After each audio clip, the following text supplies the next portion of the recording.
आने वाले एपिसोड में अनु मारेगी बैंक मैनेजर को जोरदार थप्पड़ और पूरा बैंक बन जाएगा रणभूमि।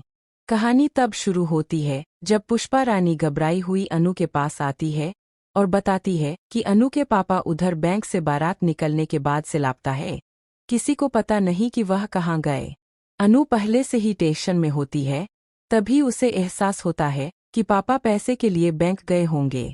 बिना देर किए अनु पुष्पा रानी को संभालती है और तुरंत गोपाल जी को फोन करके बैंक चलने को कहती है। उधर बैंक में गोपाल जी अपनी बेटी की शादी के लिए बैंक मैनेजर के सामने हाथ जोड़कर खड़े होते हैं। वह विनती करते हैं कि किसी भी तरह आज लोन पास कर दीजिए, आज मेरी बेटी की शादी है। लेकिन बैंक मैनेजर बेहद बदतमीजी से पेश आता है, गोपाल जी को धक्का देता है और अपमानित करता है। यह सब देखकर वहां खड़े लोग भी चुप रहते हैं। मैनेजर तंज कसते हुए कहता है कि शादी है तो हमें क्या, पैसे नहीं है तो बाहर जाइए। तभी अचानक दुल्हन के जोड़े में अनु बैंक में एंट्री करती है। अनु को देखकर पूरा बैंक सन्न रह जाता है। वह दौड़कर गोपाल जी का हाथ पकड़ती है और जैसे ही बैंक मैनेजर गोपाल जी को नीचे गिराने की कोशिश करता है, अनु का सब्र टूट जाता है।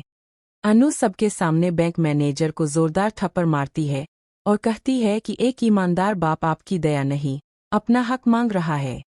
आपको शर्म नहीं आती कि शादी के दिन एक बाप को यूं अपमानित कर रहे हो। अनु खुलासा करती है कि बैंक मैनेजर जानबूझकर लोन रोक रहा है और रिश्वत मांग रहा है।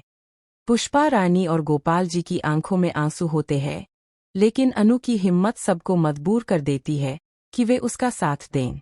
बैंक का स्टाफ भी सच्चाई के समर्थन में खड़ा हो जाता है।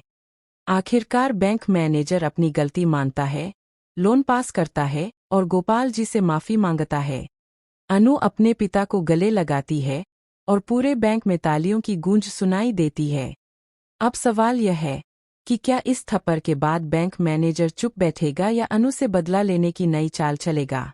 क्या अनु की शादी बिना किसी नई मुसीबत के पूरी हो पाएगी?